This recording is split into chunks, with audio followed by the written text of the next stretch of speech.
Well, it says we're live, so welcome from the crossroads of America. A talk show about guns, politics, or anything else that crosses my mind. Answer questions from the audience, either in the chat or by email at rickslifeasiseeit@gmail.com or spottedrick@gmail.com. I have a Patreon page and one-time payment through PayPal and all that other good stuff. It's all down there in the info section. If anybody's interested, so I just wanted to throw that out there. At the moment, who have we got in the room? So far in the room, we got Southpaw, Mystic Guns, Vanessa Kitty, John Brown Productions. So people are starting to trickle in. It's Saturday afternoon in the middle of summer, so don't know. Everybody's out and about. I don't know. I mean, it depends where you are in the country, isn't it? So some places are sort of like going full blast. Other places you can't move without a mask, So I don't know. Anyway, at the moment, in my panelists, I have the New York Outcast. How you doing? Doing good. Thanks for having me. Hello, everybody. Yeah. And we got the one and only Squibload. Can you hear us? It takes a while to get to the mute button sometimes, Rick. Okay. Good to see you. So I'll start off the show Black Cat Outdoor style with a Yingling. Okay. Jason Stewart's joined us now in the chat. All right. I mean, I was going to, if you read my headline to the show, I went, no amendment is absolute. Right? I mean, I know Joe Biden said it.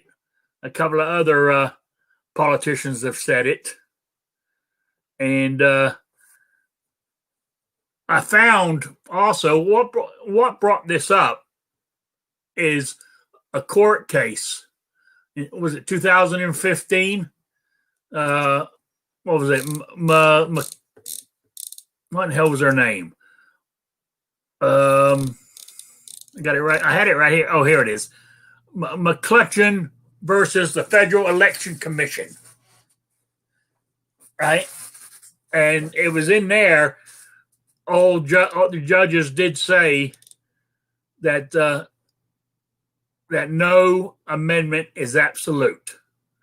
They can be because, hang on, where did I read it? This is the bit I liked. Restrictions are justified, including maintaining the integrity of our public governmental institutions. And I'm thinking, I don't want the government. Let's get rid of the damn government. But I mean, that's what I read. So I thought the Constitution was the law of the land. And they're putting restrictions on them.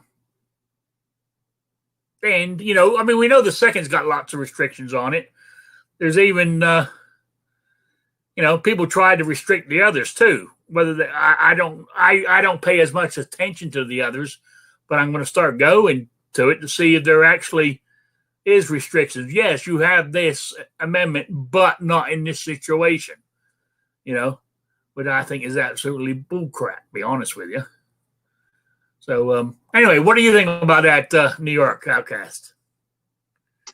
Well, I think legally an amendment can probably be made or changed or whatnot. I don't necessarily agree to it depending on what it is, but I know some have been added and changed like that over time as it is.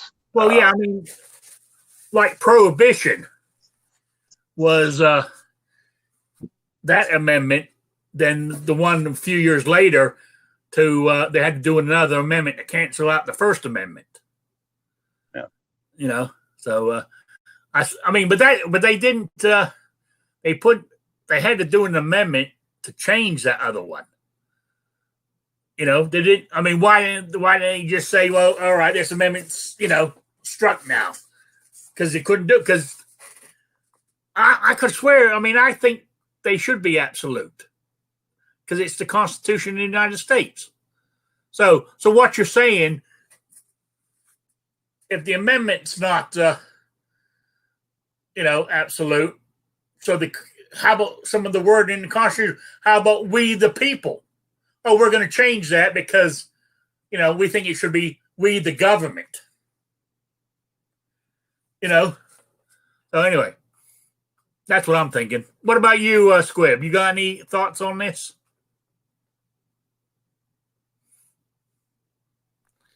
If you don't make the constitutional amendment absolute, why have a constitution to begin with? It's as simple as that. I can understand if it's not in the Constitution, it's a federal law or federal code or something like that isn't actually in the Constitution.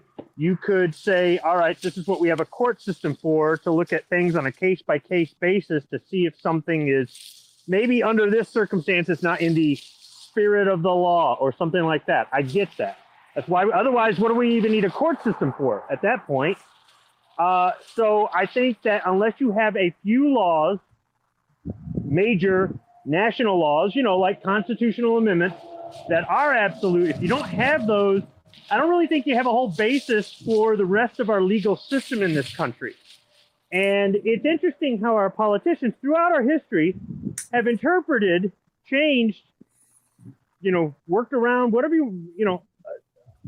not just the Constitution, but laws that exist. Instead of changing them like they did with Prohibition, they just work around them or ignore them or whatever and get their way. It's happened. It's happened a lot. It's not just a recent thing. And what I would like to see is something in our system that gives us more easy, accountability to but that's a double-edged sword like so many other things. You make it where you can complain against a politician and get them out of office real easy. Well, then we'll be having the elections every other week. So I get why they built some of the stuff into our legal system to make things difficult. But I also don't like how they've made some things too difficult, maybe. Yeah, I agree with you. I mean, I personally, we've had this discussion before, but to me, it's even more prevalent than ever, is people who are elected to the federal government, right, are protected by certain things that we don't get. Did you know how they're saying let's qualified immunity, that they want to ban it for the police, right?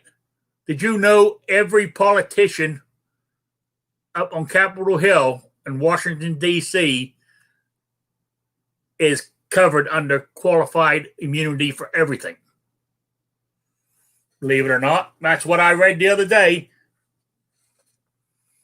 So, and I'm wondering if that's true, because then how can some of these politicians, scandal gets them out, cheating on his wife or he's doing drug dealing or whatever. But how about the ones that get arrested for doing, using their knowledge to, sell and buy shares in the stock market, and they've been charged and arrested for it? If they have qualified immunity, they should be able to get away with it.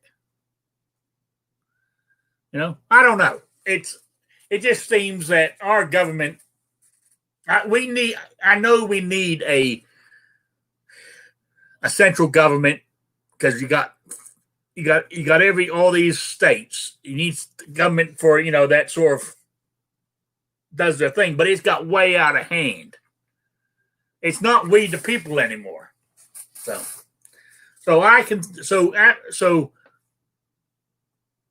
it's getting to the point now where I think they're going. I mean,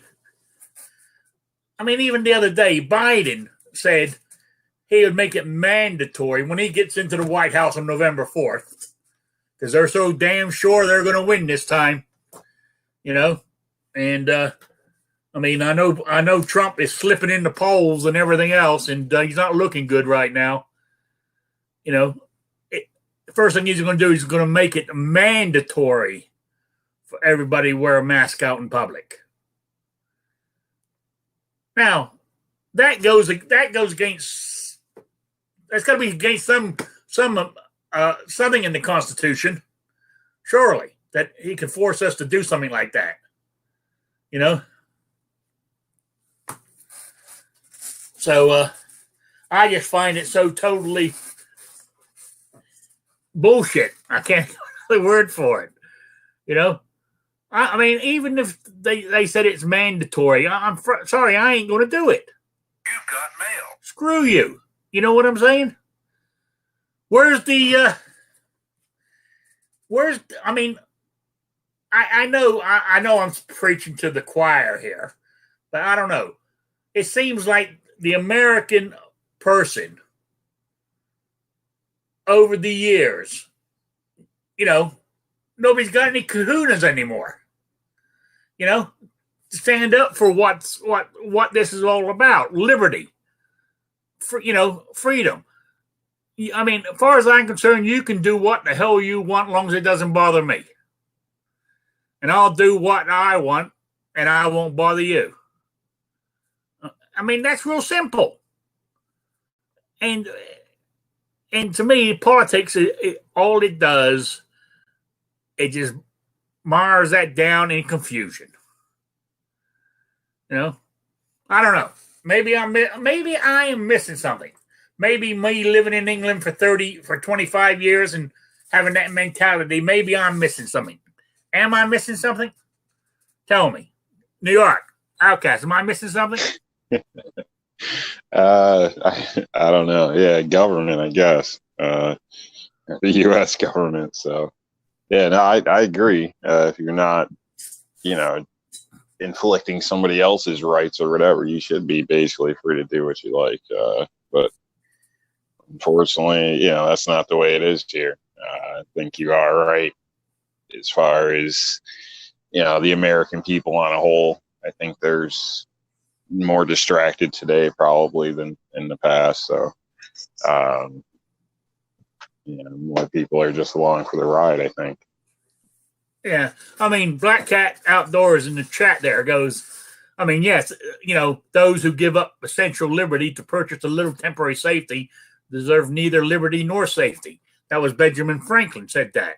And I think that still holds true today. I mean, good example. I mean, I don't know.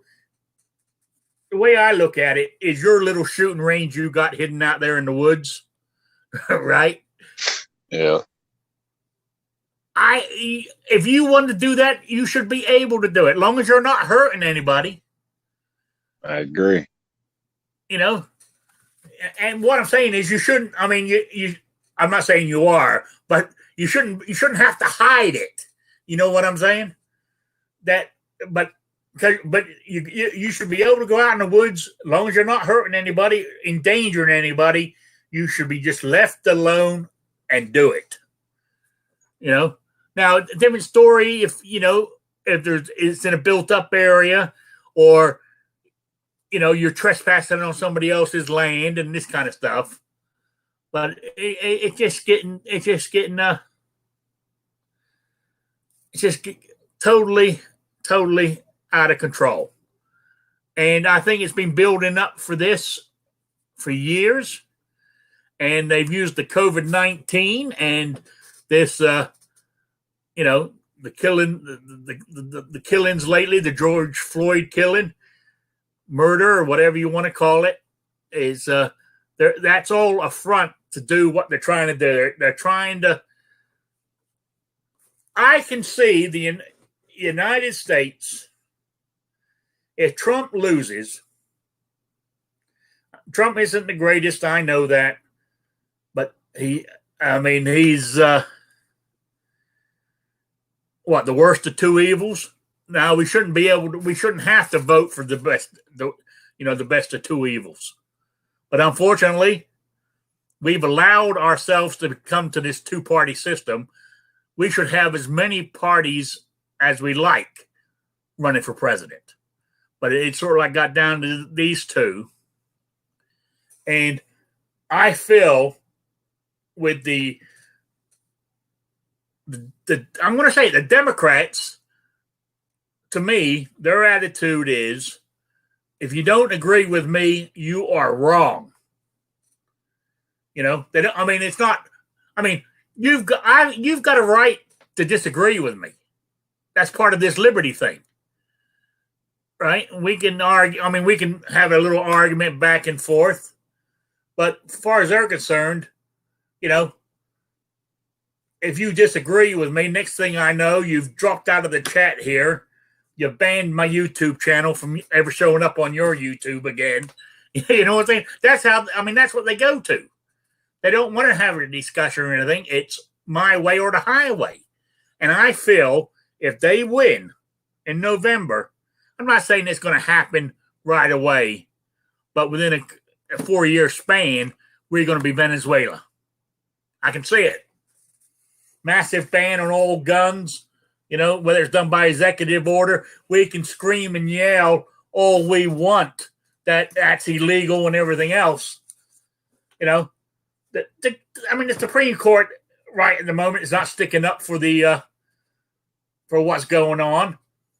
And if the president does an executive order, said all guns are banned, and the militaristic police force we have right now, right, they take orders and don't worry about it because they're all, you know, that's the way they're trained now.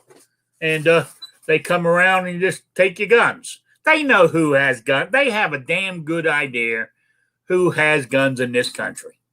You can't tell me when they do a background check, they're not meant to keep a database on who has what, where, and when. But God damn it, I bet you they do.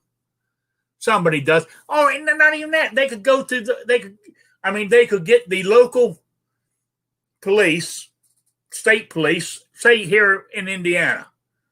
They get their state police to go around to every FFL in the state because they have to keep those records for 20 years or something. They can just flip through them, take all the names and addresses down. You know, it might take them a while, but then they become knocking on your door. And what can you do about it? You know, and Venezuela used to be a very prosperous country. And within 10 years, look at it now.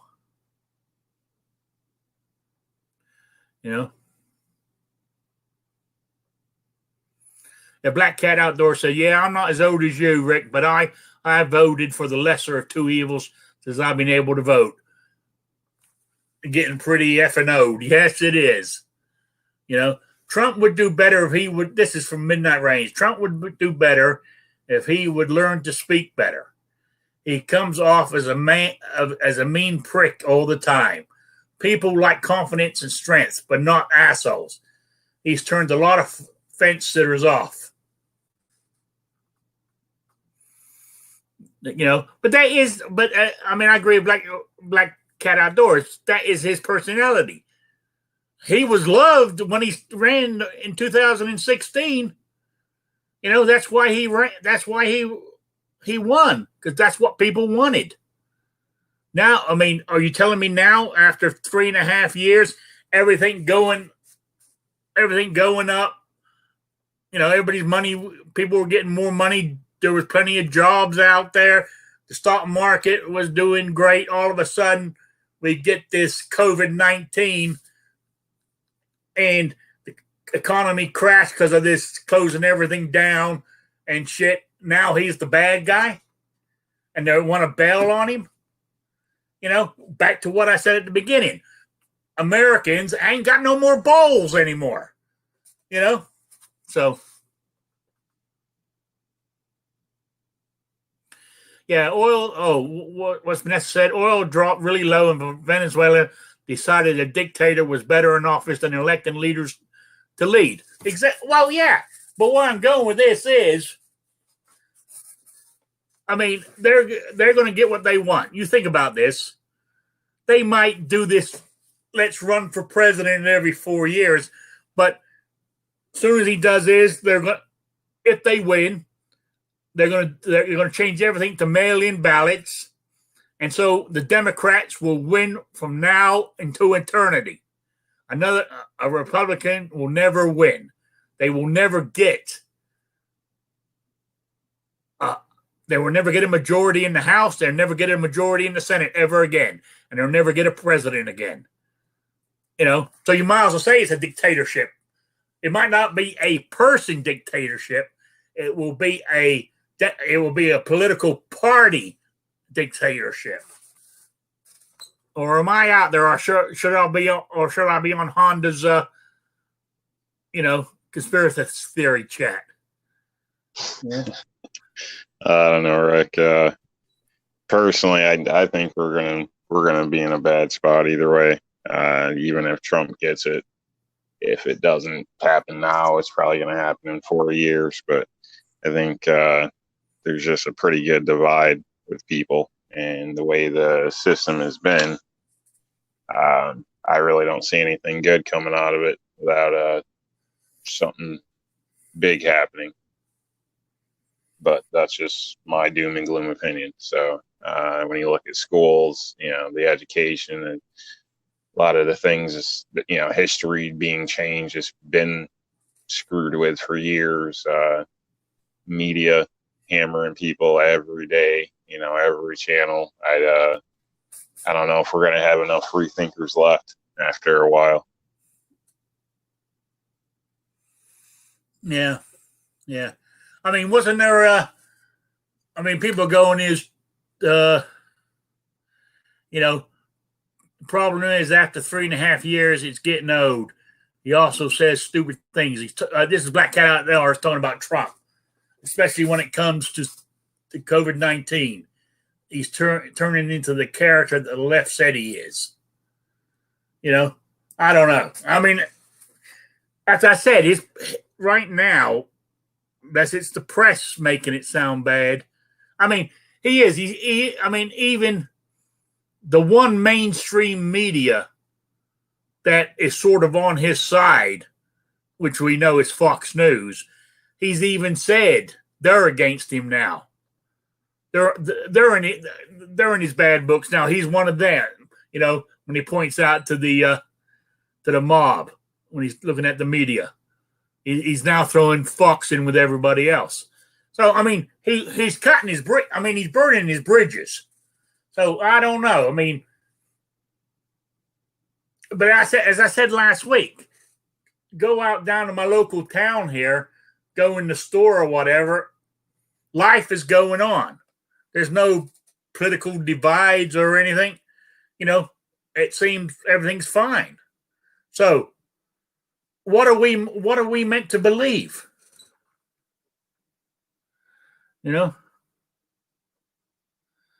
So help me here. Convince me. I don't know. I can't convince you. My opinion, we've had a crap sandwich and we're going to keep having a crap sandwich because there's no accountability for anything. Yeah, there's a different class of people. So we complain, we go to court, they say no, we don't want to hear it. So it's I don't see how anything too much good is going to come either way. Yeah.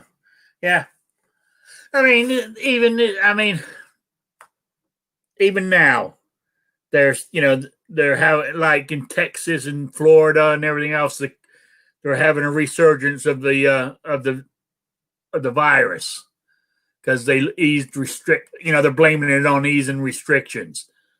Yeah, okay. So this is what I said early on when people got mad at me. Let it happen. Let it happen.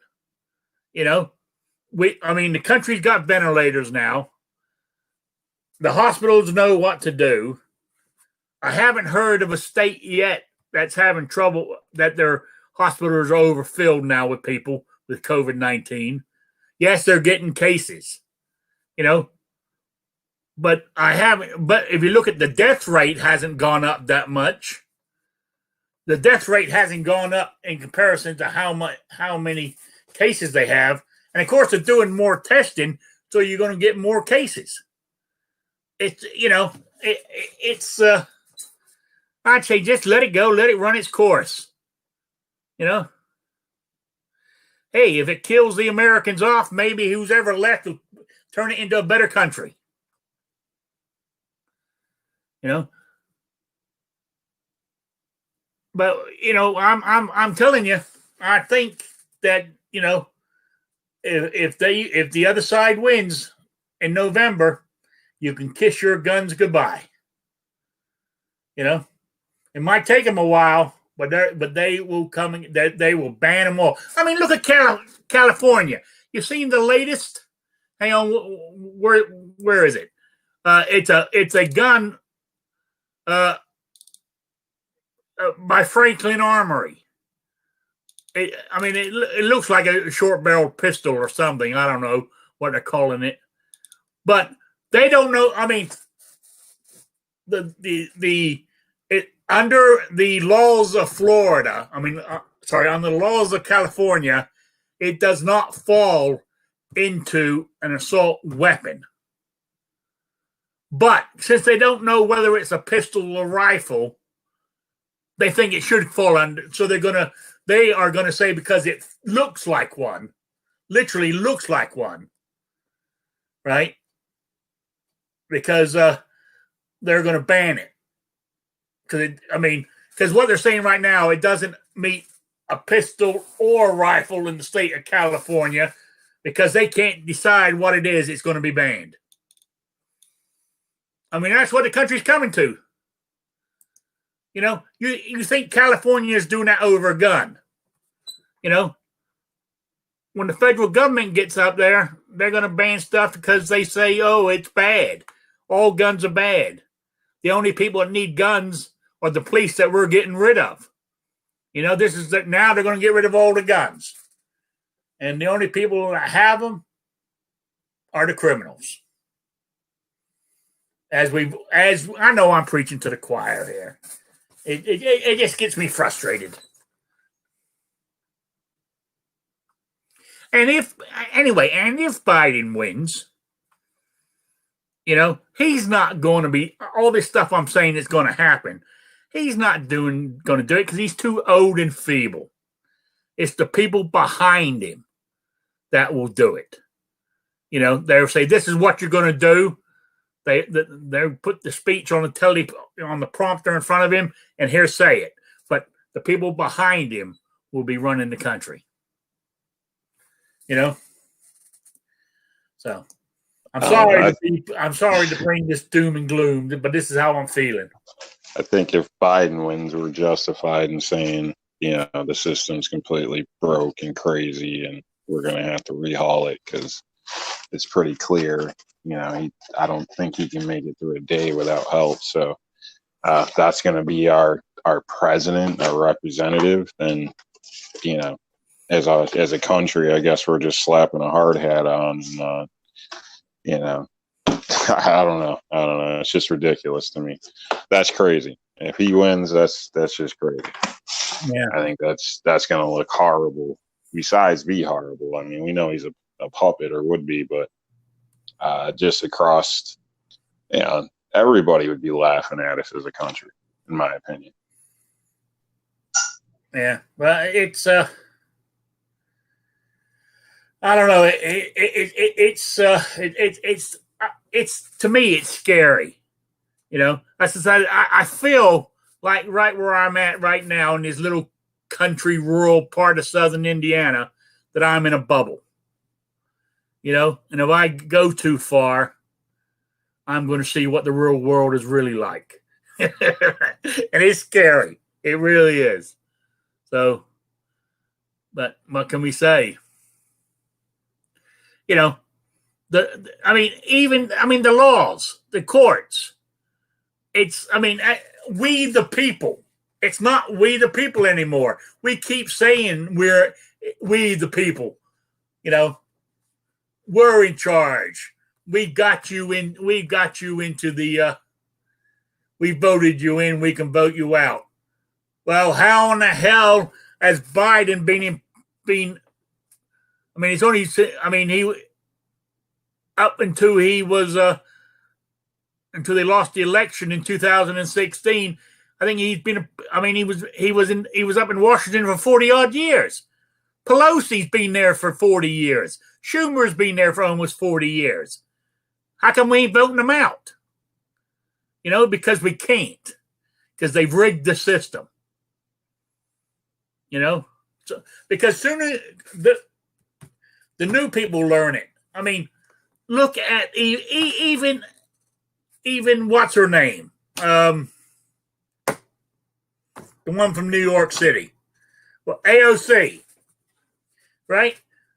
I was reading the other day. She's got millions in her little political fight campaign fund.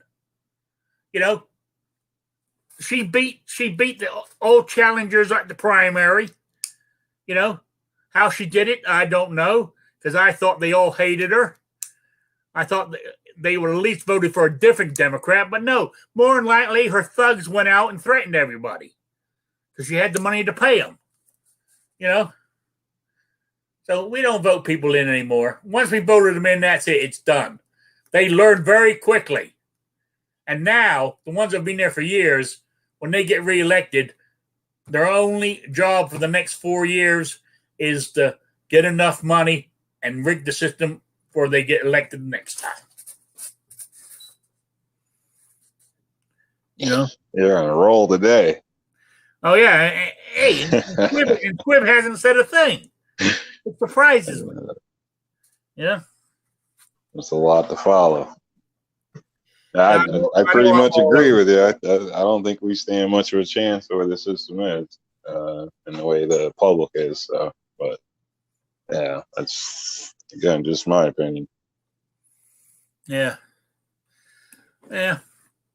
I know.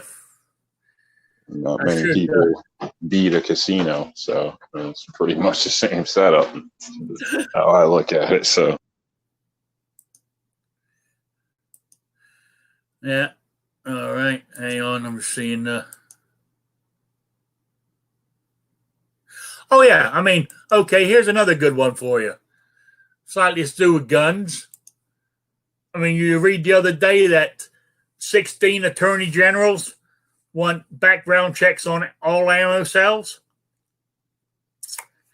You know? And the way it's going right now, they're going to get it. You know? You know, I mean, we know that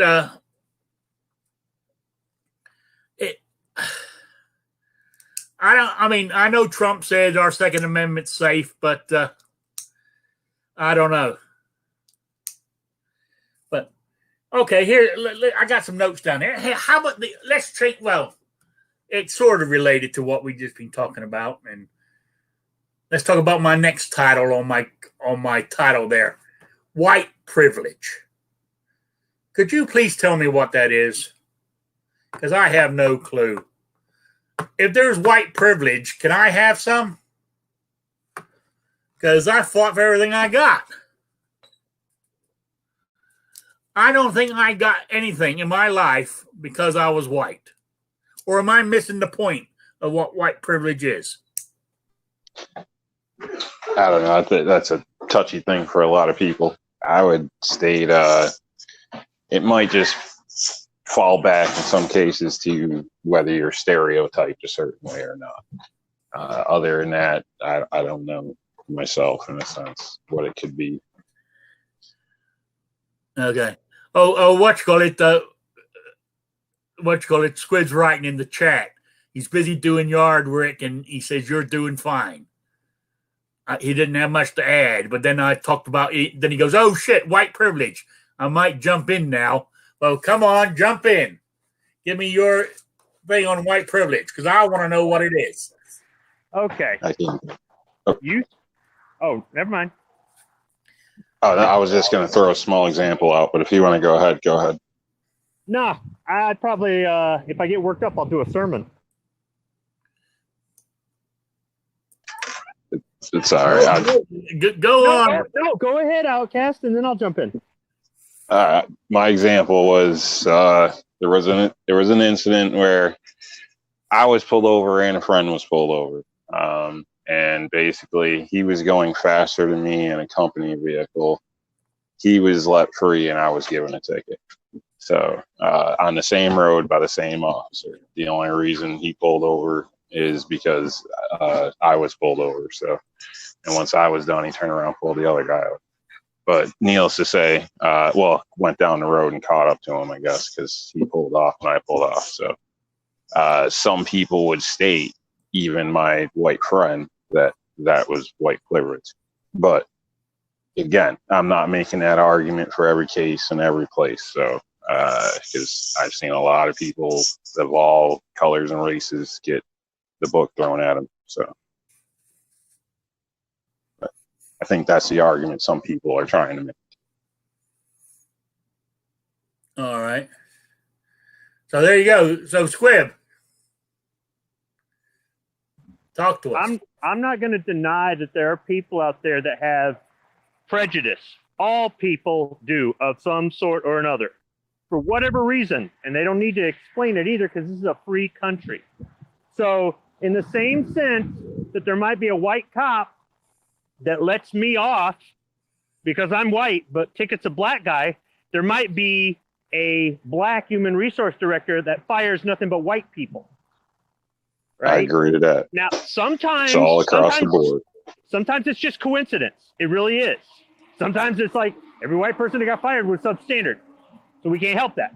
But it may look that way. So you've got to find a little bit more evidence, like things the person says, things the person does, posts that they make on social media, whatever it is, in order to really say, yeah, this person is prejudiced or racist or sexist or whatever, right? So that's all subject to interpretation or conjecture or whatever. Now, I will say in the past, I think that white people had it easier than any other ethnicity. I think men had it easier than women, all that other stuff. But for a few decades now, that hasn't been the case. If anything, if you're a white male, you're on the chopping block all the time. They've got to come down hard on you, or they've got to deny you, or they've got to do this or do that because somebody is afraid they're going to get labeled a racist or a sexist or what have you. So now you have the opposite, and people call that retribution. No, it's not retribution because we know better. Back then we didn't know better and we did it. Now we know better and we're doing the opposite. So it's worse now than what it was. You can't stand up on your high horse and say, look at me, I'm a social justice warrior. Look what I'm doing. I'm taking care of this problem by creating a new problem on your own. I think that a lot of people in this world or in this country get where they get because of their hard work and their merit. Yeah, sure, sometimes it's who you know, right? Or just sheer stupid luck. That happens too. But a lot of people, I don't see it in my life, and I haven't seen it in a long time, where they're like, well, we're not going to hire this black person or Latino person because the white power and all that other garbage. I have just no, I'm not, and I'm not saying that I've never dealt with racists. I have before. People are absolutely, they think the white race is superior. It's like, dude, really? Really? It's just, and when they have this system right now where everything you say is racist, everything you say is sexist, everything you say is offensive, you actually discredit it when somebody really does say something or does something. And even then, once again, you have to go back to, we're a free country. You start outlawing this sort of stuff, it's not a crime to not like somebody, okay? So when you start outlawing that, what other things are you going to start outlawing? What sort of books are you going to burn next, right? So you have to be very careful with that sort of thing. Sure, it may not be cool, but it's not illegal to be an asshole. If it was, I'd be in jail all the time. Me too. So I don't believe in white privilege. I'm sick of hearing about it. And you know what makes it worse is I might understand a black person that grew up a certain way, had a certain lifestyle, was treated a certain way, or was always told by their family this sort of thing. Because we all grow up with influences from our family and the people that we're around, right? But when a white person who's been growing up in the suburbs and, whatever, and they apologetically call it white privilege and talk about all this, it's a bunch of crap. It doesn't mean that they're a racist because they don't believe in it. But when they say it, it is a total. If any white person goes out there and says this stuff, it is just a load of crap. And they're actually worse than the person who says they're oppressed or been oppressed or historically they've been oppressed or whatever it is, because they're adding to it. Now, if they don't add to it, they're called a racist. But if they do add to it, they're saying they're pandering, in which case they're racist. Either way, they're a racist. This white privilege stuff, it needs to go. It never should have been there to begin with. We were doing so good on our own to deal with this sort of crap. Our country. We should be proud of ourselves. We pat ourselves on the back. But all these actors that get on TV, all these news anchors, all these politicians, all these CEOs of these companies, all these people out there that have influence and can reach a broad audience, they keep claiming there's a problem and blame. They don't go, the guy ran from the cops and he was armed, so he got killed, and it cut and dry. We don't care if he's white, black, or purple. No, they go racism. And, no, people should be standing up going, hell no, that's not racism. But on the other hand, a cop leans on a guy's neck for 8.5 minutes and kills him, black, white, or purple, it's murder. Well, what if his reason for wanting to do that was because he's a racist? So what? That's his motive. There shouldn't be any hate crime. There shouldn't be any hate speech. It's just speech. It's just a crime. Your motive for stealing was that you wanted money for a new pair of Nikes, okay?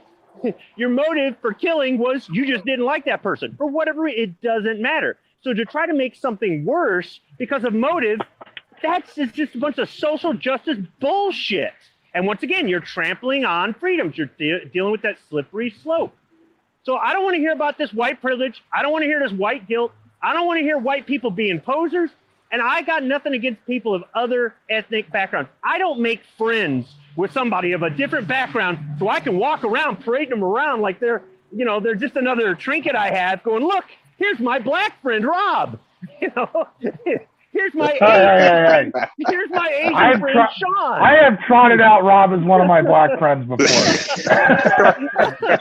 But that's just it. There are people out there that do that. There are people out there that damn it, Rob's already taken? But damn it, look at me. So, look at me. I have to trot out a black friend every once in a while. I look like I should be holding a rebel flag and, have a sheet hanging in the background. Well, and then that leads into a whole black other cat thing. even let me ride in the front. Yeah. And that leads into a whole other thing altogether. It's all these appearances. Maybe the person was profiled not because of their skin color, but how they were dressed, the condition of their vehicle, their behavior, stuff like that. If you look like a thug, you're going to get treated like a thug. If you talk like a thug, you're going to get treated like a thug. And people don't want to admit that. They don't want to go, I didn't get into this college, because my grade point average sucked. I didn't get into this college because I'm ethnic and they're racist. It's a bunch of bullshit. All right. Funny thing about that day, Rob, when you went out to Pittsburgh with me was I was going to play like some real racist, shitty country when you got in the car just to scare the shit out of you. Oh, thanks. Yeah. No, it was a decent time. So I don't know. Don't know what it could have been, but it was a decent time. I thought it would have been funny. I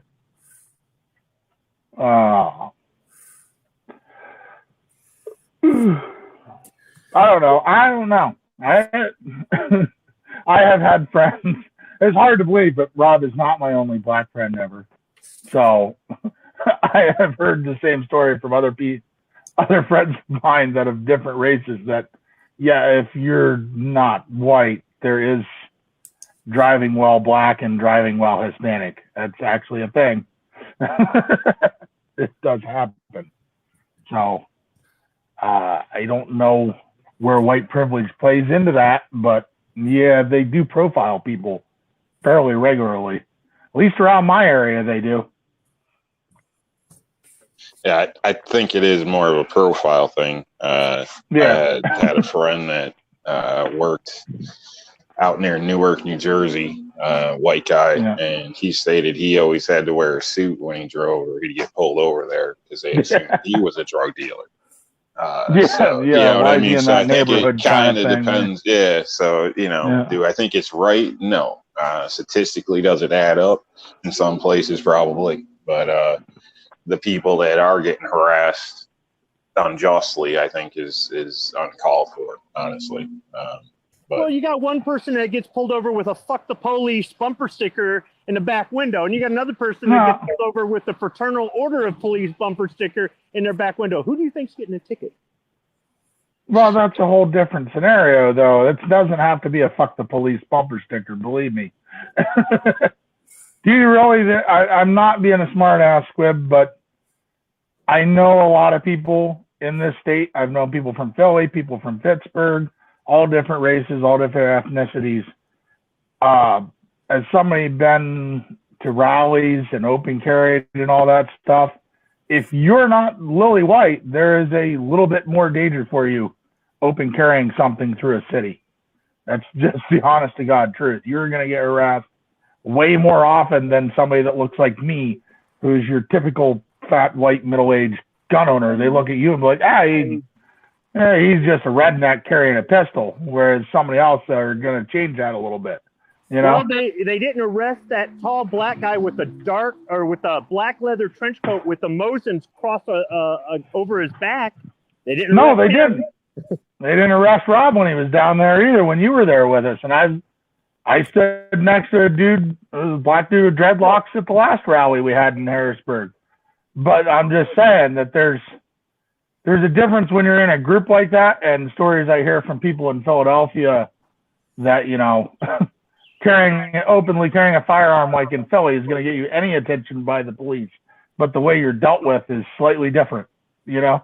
Well, yeah, okay, yeah. On an individual basis, maybe. But once again, what's your attitude when you get, when you have these encounters? I know my mouth has gotten me in plenty of trouble when I've kind of felt like I've been harassed or something. So my white privilege went right out the door, And I've learned a long time ago not to argue with the police officer. If you have any different opinion, you deal with the my judge. Camera's on.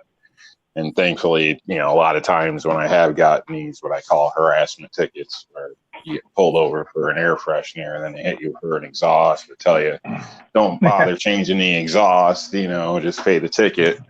I always beat them in court because they're not justified tickets. So, yeah. It gets old though. It honestly gets old. So, but I'm always polite. I can't speak for everybody. A lot of the videos I've seen, I'm not shocked that people get dealt with like a prick because they come off that way. But I'm not trying to be a statistic or have any issues, or I'm not a criminal, so I'm not worried about it. And I'll go out on a limb. I'll even say the guy that murdered Floyd, and I'm going to call it murder because that's what it was, is I don't think he went out that day specifically to kill a black guy. I think he would have killed a Hispanic guy, a white guy, an Asian guy. I think he was just on a freaking power trip, which is another problem with police officers. I really don't think that was that racially motivated. I don't think it was just racially it could have been, and we may never know, but if he knew at a certain point that this guy had a criminal record, I think he already had a bias in his mind. Even if he didn't actually look at the record, or if he only got part of the record, I think instantly he had a bias. Now, of course, should he be on his guard? Well, yeah, especially if the guy's a repeat offender, obviously. But it's that whole, I'll punish you to get you to stop doing this. Hey, man, You ain't the correction system. You just throw him in cuffs and get him here. It's a pain in the butt, and some of them arrests are scary, and I'm sure these guys go back to the station going, why am I doing this job? But there are some people in law enforcement that think they're all the entire system, not just the people who catch you and arrest you and book you into the system, but the people that judge you, prosecute you, and put you in jail and treat you, And it's like, no. That's not the way it works. Yeah, I don't know. I don't know about being in the system. I haven't been arrested in quite a few years. So. Oh, sorry, guys. I'm typing. I can't type and talk at the same time. Yeah.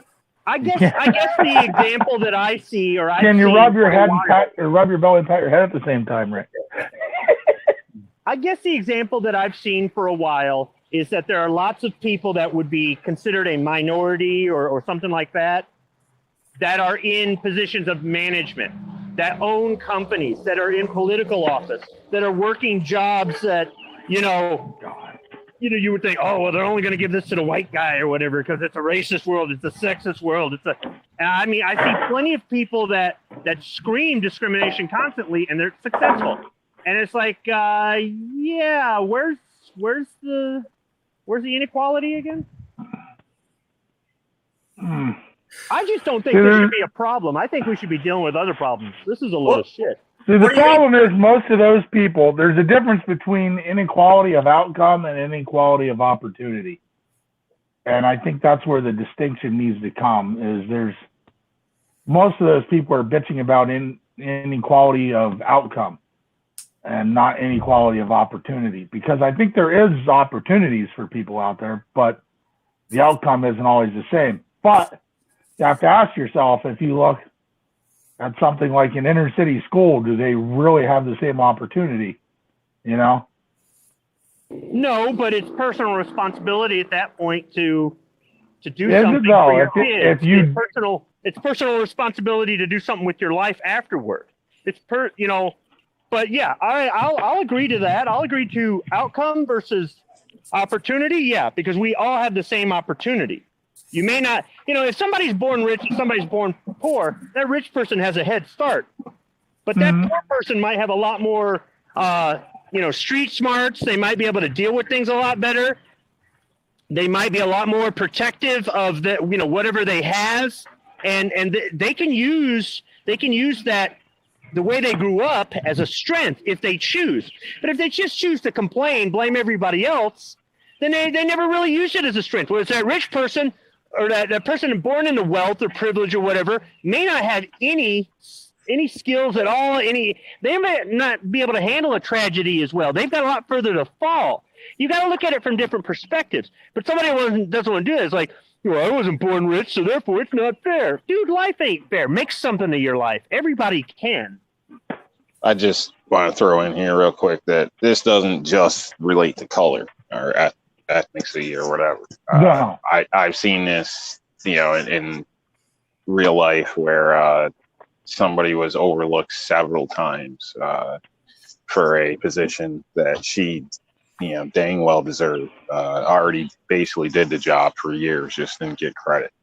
The company refused to send her to one class to get a certification basically for years and years to basically delay having to promote her to this position.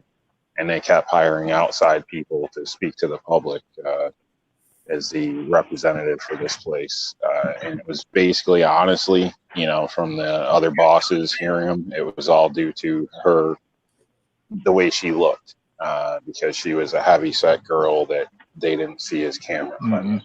So that's why she got held back, which I personally think is crap, but it was all about marketing. But the opportunity is there to go somewhere else and to make something of yourself somewhere else. You might go, well, that's not that easy. No, life ain't that easy. A lot of people just want the easy way. I'm not saying it's right what they did, but you could go, all right, screw you guys, I'm out of here. It's not like, well, no, comrade, this is your job for life because of socialism, so you're stuck here. And that's just it. I think there's people that are like, no, I want what I want and I don't want to have to work for it. It isn't right what they did. I mean, I could say the same thing of the lead production manager at my plant. When she finally got that position, she told the plant manager, she said to him, I would have had your job years ago if I wasn't a woman. And that may be true, but I mean, right now she's in a position and she could have gone to another company, but she chose to stay with our company all this time. There you go. There we go. Anyway, I want to change. We can talk about this subject forever, but I want to go on to a gun question. Really? Oh wait, we're talking about guns? Oh man. Yeah, we're going back on guns now. And actually, you might have the answer to this one. Outdoors, not outdoors. I mean, Black Cat. Well, all three of you might actually. When you're cleaning a gun,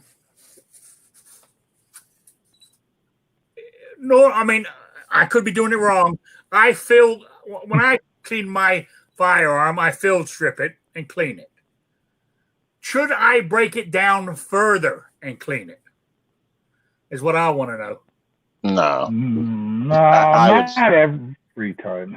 yeah, I would say no. I would do that depending how much you shoot, maybe on a biannually basis or something like that. Yeah. If you shoot a lot, then yeah, but extra wear it isn't really recommended when it's not needed in some areas, my opinion. I'm going to agree with you on that one. Detail stripping something's only. I guess it would depend on the situation of how much you shoot, like you said, and how you carry. Like some of my if I pocket carry something, it gets lint and shit down into like the magwell and stuff. But usually you can clean that without having to detail strip it. Every once in a while, I'll pull like the ejector, or the extractor out and clean behind it and put it back in. But for most people, I think just a regular field strip would be fine. I agree with both of them, but recently I saw a video where a guy broke it all the way down to every individual part, down to the last screw, because he was trying to fit it in an ultrasonic cleaner. And that was about the only way to make it fit in there. And it worked. I mean, he was able to get the whole thing in there and clean it. So with an exception of that, yeah, I mean, once a year, twice a year, unless like you shoot like Foos, I mean, he's running what, 50,000 rounds a year through his gun. So yeah, that's a little different there. Yeah, if you're a competitive shooter, those guys probably do detail strip their guns. I see what you're saying, but honestly, as you all know, I've been in the guns for 4 years. I've got 10 firearms, and I do not know how to break them down past field stripping. And Rick, most people don't. That's the problem with it right there. Is like, if you're somebody that normally just field strips, cleans, and you don't know a whole lot about it, you would be better off maybe taking it to a smith and saying, "Hey, what do you charge me to detail strip this? And clean it out for me. Maybe pay $20 or $30 because once you start knocking roll pins out and pulling springs out and stuff like that, you're getting into a whole can of worms that, I mean, some guns are easy, some guns are difficult, And I agree with him on that. For the average person, it may be more beneficial to pay somebody a small fee because, you need to use the right punches. Obviously, don't just find something that works or you're going to have scratches everywhere. And obviously be somewhat familiar with it so you don't end up with a box of parts you're paying somebody to put together or losing something you weren't expecting or something like that.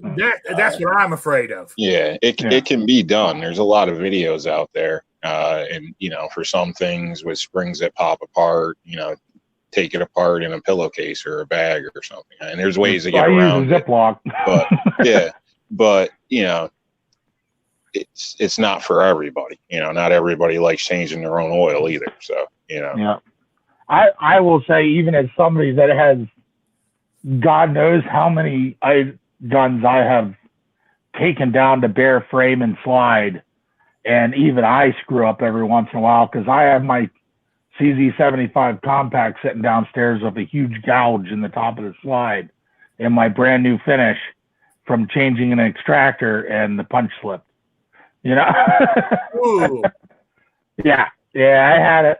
I had a whole new finish put on that gun and had it about 6 months and changed the extractor and the extractor spring on it and put a nice naughty friggin' gouge right in the top of the slide because my punch slipped when I was doing it.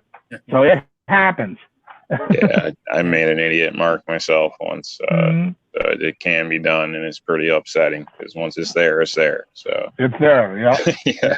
Oh, yeah. I would say for like trigger packs with ARs and stuff, I think what some people kind of overlook, what does tend to work well, like cleaning out that area, is compressed air as well. As long as your compressor isn't, it doesn't have condensation in it or whatever. If it's got a filter, or even those smaller cans would probably work. But obviously, throw some glasses on, but you'll get little burrs and metal and all types of stuff that blows out of there. So it's helpful. It's not a end all fix all, but it does help. Hey, just field strip it, then put the whole thing in the dishwasher. There you go. I've cleaned one in a sink before to pass inspection. That was a long time ago. I had to dry it out with the air dryer, but I did pass. Yeah. Well, I mean, black powder is good to clean the sink, isn't it? Black powder, yeah. Usually I clean black powder with Dawn dish soap and water. And then I usually dry it in the oven, which kind of pisses the wife off sometimes if she comes home and there's gun parts in the oven. But I've also washed brass in my washing machine before too. So I'll make that one over well. I don't think she knows about that one. Oh, I was just reading out here in the chat. Vanessa said she wanted to build an AR before they are outlawed. Yeah, but Vanessa, go ahead and build it. But I said within a few years they're going to come and take them anyway. So, Good luck with that. Do you know how many ARs are in the country? Oh, yeah. You only take what you have there for them to take, right? Yeah. If you let them take that. So but when we become a dictatorship under our one-party system, and and they have the army and the police behind them to go from house to house, they'll get them all. Might take them a few years, but they'll get them all. Can I just say, that's never going to happen. That's a fantasy that they're going to go house to house. That's what they said in Venezuela. That's what they said in Germany. It's too many they're PA not going to go house boys. to house. It wouldn't go out. It wouldn't work well, I don't think. I think they could start it. There'd have to be a media blackout and everything, social media. But as soon as the general public figured it out, a lot of people would be misplacing things, and a lot of people would be ready to make a stand. I'll tell you exactly how it would go down. They will, if they banned everything. If they banned ARs, let's say. A complete ban, no grandfather, nothing. Exactly how it's going to go down. They're going to pass that, and they're not going to do shit until somebody gets caught with one. Then they're going to make an example out of that person and give them 25 years in fucking prison. And the next person they catch, 25 years in prison. Next person, 25 years in prison. To the point where everybody that has one that's buried in the backyard is so afraid to take it out of the backyard that's where it's going to live until they die. And then by maybe their children, but by the time you get 2 generations down the road, everybody will forget about it. That's exactly what they'll do. They're never going to go door to door and start a civil war over banning something. That's not how they're going to do it. Even look at countries that have recently done it, like New Zealand. Very rarely have they done anything where they've gone to get this shit, and they have national registration where we don't. I mean, some states have registration, some states don't. They don't know where all this shit is. There's no way they're going to just go door to door because you're a gun owner and risk the optics or the life to do that.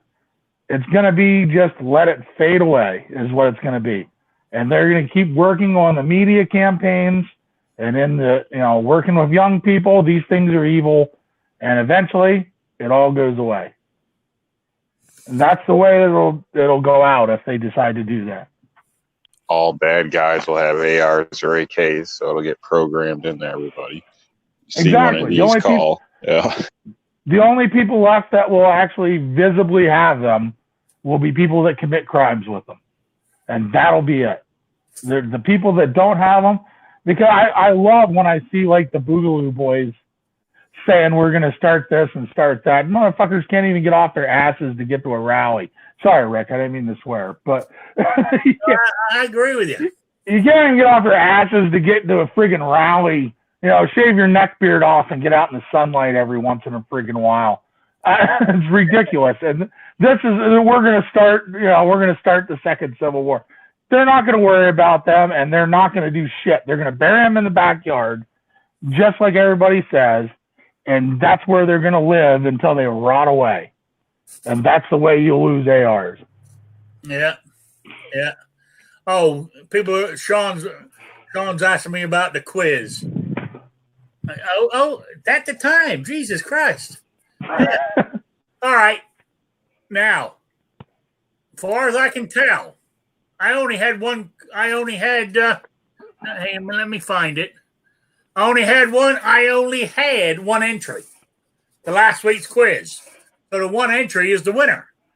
And my question was, I wanted to know what rifle the French Foreign Legion used and what they use now since 2017. And they used is it a FAMAS? FAMAS F1. That's what they were using. Okay. The FAMAS. Okay. Now they're using an HK 416F. That was the answer I was looking for. And I only had one entry. So if I click my random picker, that one person's name is going to come up, isn't it? And the winner is Southpaw RX is the winner. So there you go. Congratulations. So Southpaw won. Okay. Now, let me write that down before I forget. Write that down. Southpaw RX. All right. Who did we lose? Or who did we gain? Oh, Guns and Barbecue. Okay. All right. This week's quiz for Swag Pack. This one in the movie Shooter, in the opening scene in Ethiopia, Swagger, played by Mark Wahlberg, is seen firing 2 rifles. I want to know what they were. In the opening scene in Ethiopia, Swagger or Mike Wahlberg is seen firing 2 rifles. I want to know what they are. Props. Yeah, besides being props. Email me at richlifeasiseeit@gmail.com or spottedrick@gmail.com. Get them in by noon next Saturday for the Swag Pack. There you go.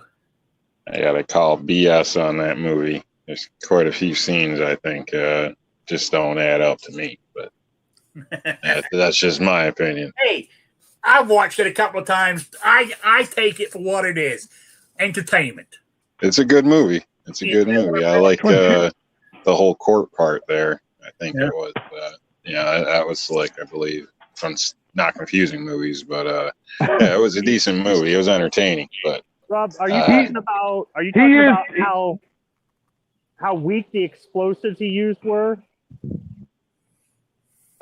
In some of the shots. So yeah. Shooter was great. He used his white privilege to throw a 50 cal round in his rifle while he was in court. If that had been a black guy, they'd have shot him before he got to it. Yeah. So but I mean, stuff like that. I mean, I don't. If I see somebody with a firearm, I'm not an expert on them, and I look at them and I see that they're not. Like a lot of TV shows, you see them when they have their firearm, they got the finger on the triggers or going from room to room and shit like that. I don't let it bother me because to me it's just entertainment. You know what I'm saying? So some people don't like to watch movies like that with me, so I have a hard time. It ruins it for me. Some of this stuff. It's like all the cars when they flip over and then you see on the bottom of the car they had an explosion pack or something. I mean, everything's so fake nowadays. It's just your grandma would look like Rambo with 30 takes and CGI. You and I ought to do a show where we review action movies and we just sit through there and just tear apart all the reality mistakes in them. Nobody would like it. Yeah, no. There's very few that John Wick is probably the first one, maybe part of the second one's the only one that even had any kind of reality. At least he trained and actually reloaded and shit in it. You gotta go back to 80s action movies. Those were great when you had Arnold Schwarzenegger ripping off, 1,200 rounds through a friggin' M16 before he had to reload. Yeah. And what was that in the in the what-you-call-it movies? The what's his name with old Sylvester Stallone? I'm trying to think. Rambo? Yeah, Rambo. When he holds a big old machine gun in one hand and the belt over his other arm. Yeah, no. The M60 belt that never gets any fat. Rick, you can do that. I've done that. With that gun, I've done that. It's easy. Yeah, but the M60 belt that never gets any smaller, even though he's firing off friggin' 900 rounds. You've got to hook about 3.5 belts together to make it worthwhile. Because yeah. But I was like, hey, nobody's saying I can't do this. Let's see if I can do this Rambo crap. And I'm like, wow, that was fun. Then every time after that, I'm out there one-handed it. Like, does this guy think he is Stallone? But it's really not that bad. Hitting the target. They have a belt set. It's not a precision weapon. It's a machine gun. It's not like, they have a belt fed fire low, zigzag, and adjust aim. They have a belt fed 5.56 where I shoot, and I refuse to shoot it because they won't let me shoot it while I'm yelling, "Get some!" I told them that's the only way I'm paying the rental fee. He won't let me do it. I wanted that on video. I'm going to talk him into it someday. Yeah. I would like to try one of those old 30 cals, maybe even like a water cooled one of the ones that weighs like a ton. Oh yeah, and just see how hard it would be to shoot that from the hip, because it has been done. Okay, there you go.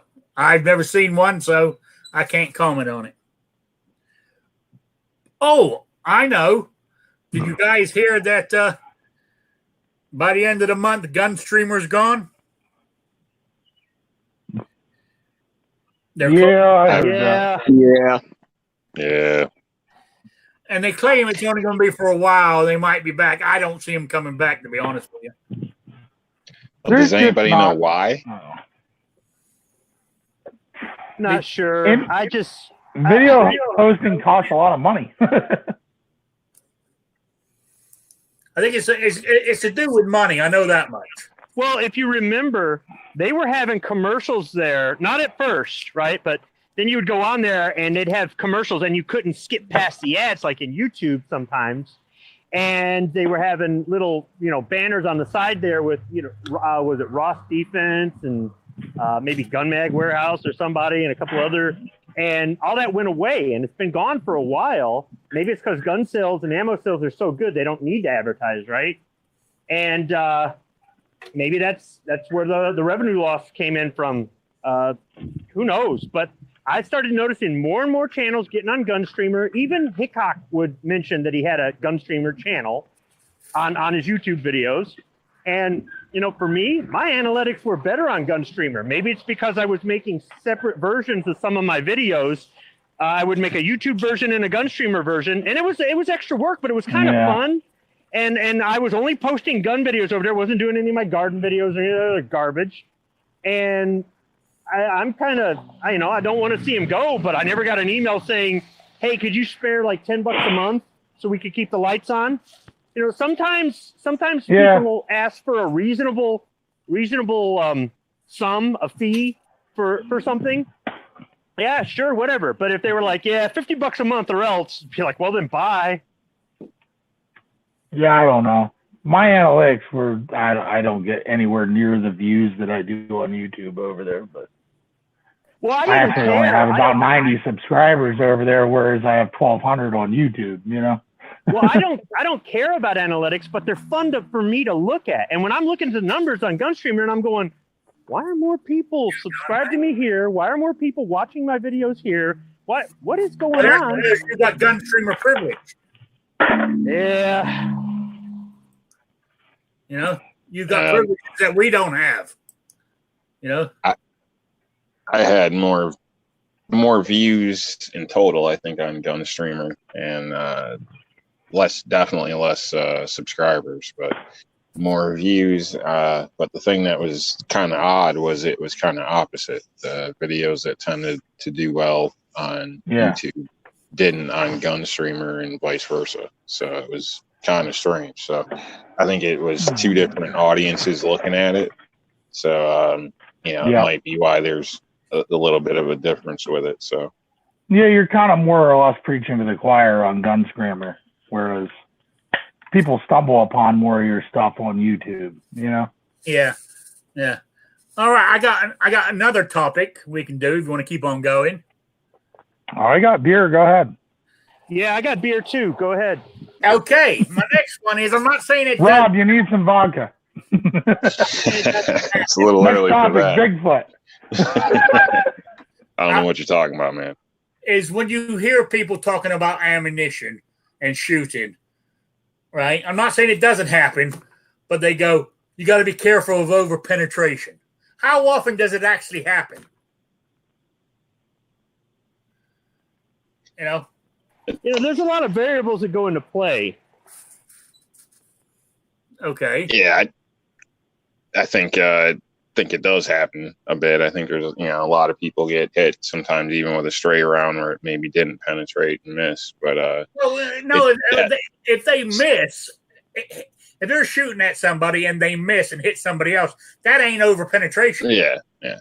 Well, I mean, obviously, I think you got a much higher risk if you're living in a duplex and, every other neighbor has a firearm or something like that, that if there is a negligent discharge or something like that, that you could hit somebody next door. Some places aren't necessarily up to modern codes. Okay. So there might not be a block separation in between apartments. Maybe I should narrow down my what I'm saying is, so there is a villain after you or broke into your house. You got a home invasion. There's at least two of them. A villain? Does he have a curly mustache? Right, and you shoot into center mass into the first guy who's charging at you in machete. How likely is it to go through him? If I'm facing a villain, I'm not using a gun. I'm going to get out my Batman utility belt. I got a lot more options on that. What was that? Said if I know it's a villain, I'm not going to use a gun. I'm just going to get the Batman utility belt. All right. But, we don't speak dog, man. But no, seriously though, when it comes to overpenetration, there is always that risk. But I also think it's something that people worry about way too much. If we're going to be realistic, what people should be more worried about is you're in a stressful situation. It doesn't matter how much you've practiced and trained and whatever else, you can't fully prepare for the adrenaline dump that you're going to experience or any of those things. So the bigger issue is having to worry about missing and hitting somebody rather than hitting your target, having the bullet go through them and hitting somebody. Yeah, that's what to me, that would be my problem, is worrying about missing the person. I'm not too worried about my bullet going through him and hitting the person behind him. But then again, hey, if I'm in Die Hard, I can shoot myself in the shoulder and kill the guy behind me. Different ammunition as well, depending what you're firing with. Obviously, is going to make a difference. But I will say, I think it's smart if you are, in the self-defense preparedness mind, that if you have children or somebody else living in your household, you may want to, invest in a bookshelf on a wall that could be an issue.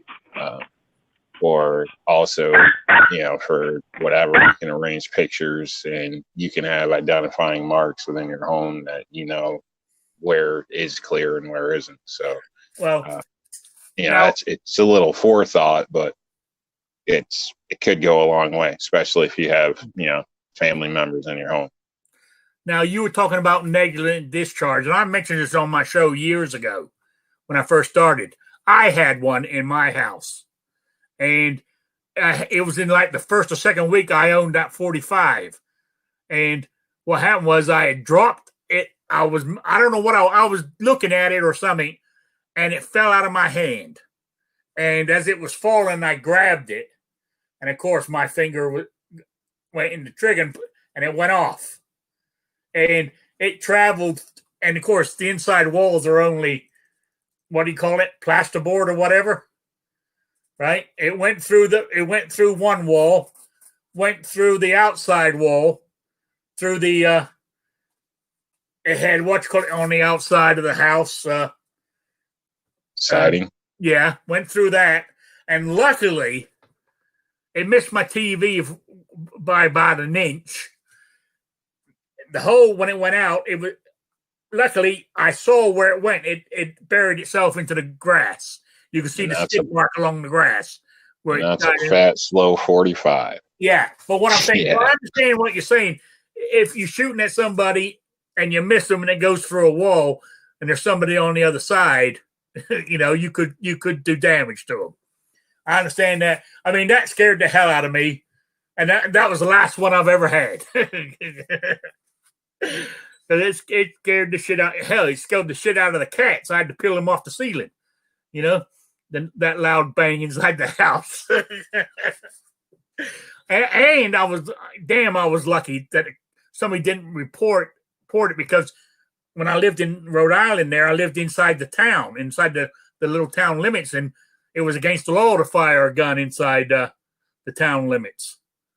But luckily nobody reported it, and I kept my mouth shut, and I plugged up the holes with good old speckle stuff, so the landlord wouldn't see them.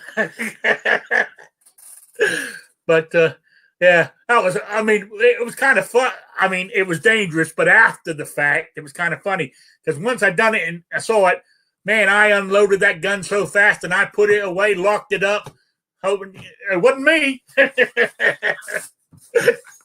Oh, anyway, that was a long time ago. I'm a lot better now. I keep my finger off the trigger, and if it drops, I'm going to let it hit the floor. As long as it's not a SIG, it won't go off. So that's one of my stories anyway. Who did we lose? Oh, we lost Guns and Barbecue. All right.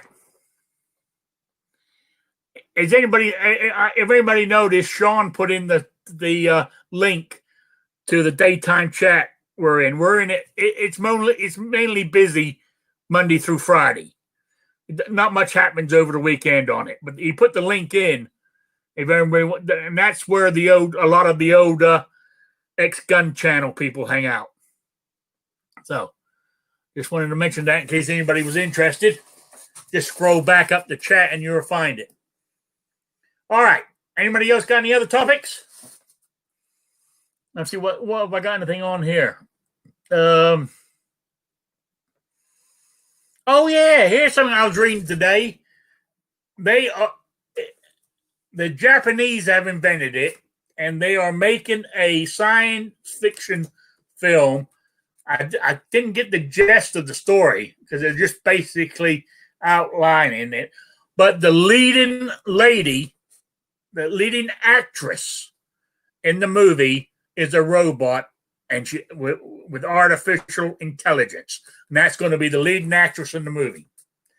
Invented by a bunch of some Japanese laboratory.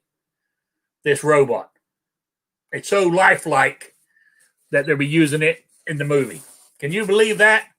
Dude, they've had lifelike robots since 1927. Have you ever seen the movie Metropolis? Well, at least it wasn't Taiwan. Then it would have been a lady boy. Yeah.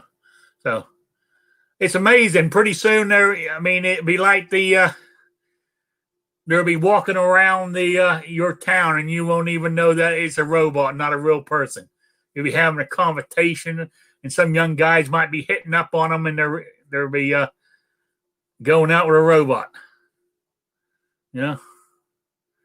So that's the way this world's going. I'm holding out for a Cherry 2000. Rich White says that robot will be leading a BLM riot in a few weeks. I thought I was the only one that ever saw the movie Cherry 2000, so I'm just happy. I never saw that movie. I haven't seen it, not to my knowledge. I think that is Melanie Griffith's first movie. If I remember I think it's correctly. it might have been more like her second or third. I don't know. That's the first one I remember seeing her in. Yeah. No, I think she was in a few before then, but not. The thing is, it was a B-rated movie. It wasn't as big, but it's become kind of like a cult classic. It's one of my favorite movies, and it is kind of stupid. Some of the stuff in there is really kind of dumb, but I love the 1980s and even to some extent some of the 90s post-nuclear apocalypse movies. There's some, well, even from other decades too, the 70s, the 60s. There's some of my favorite movies, and that one is one of my favorites. But yeah, everybody wants a cherry. That movie is sexist and misogynist now. How dare you? Yeah, but if I had a robot programmed not to care, what would matter? Oh man! All right, guys. I got the cats are circling. They're getting hungry. I think. They're both of them are laying down here like a pair of dogs, looking at me. So I think they're getting hungry. It's near feeding time. Got you trained. Oh yeah, they have. They have. They don't do anything else. They just sit, eat, sleep, and when I'm doing something, when I'm in the middle of something, that's when they want attention. But that's a cat for you. Yeah. Yeah. Why dogs are better? I can relate.